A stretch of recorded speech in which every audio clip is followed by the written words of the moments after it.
I am Laura Yates from Vancouver. Because property itself, with what is called material progress, has become intensely individualistic, the method of gaining it has become a matter of science and not of social ethics. Property and its acquisition break social bonds and drain the life sap of the community.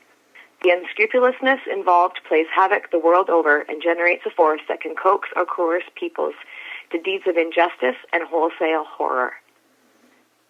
The forest fire feeds upon the living world from which it springs till it exhausts itself completely along with its fuel. When a passion like greed breaks loose from the fence of social control, it acts like that fire, feeding upon the life of society. The end is annihilation. It has ever been the object of the spiritual training of man to fight those passions that are antisocial and to keep them chained. But lately, abnormal temptation has set them free, and they are fiercely devouring all that is affording them fuel.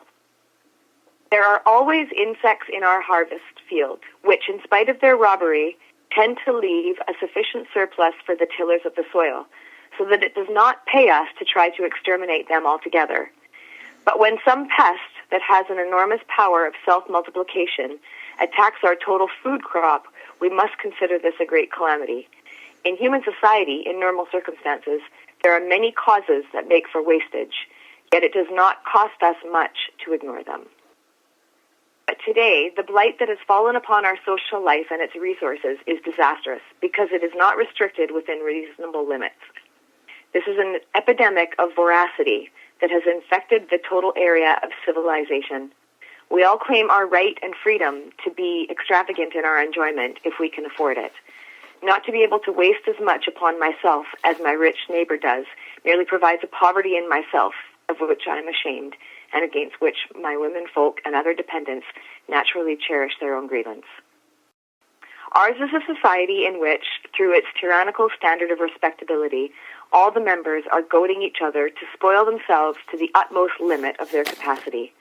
There's a continual screwing up of the ideal level of convenience and comfort, the increase in which is proportionally less than the energy it consumes. The very shriek of advertisement itself, which constantly accompanies the progress of unlimited production, involves the squandering of an immense quantity of material and of life force, which merely helps to swell the sweepings of time.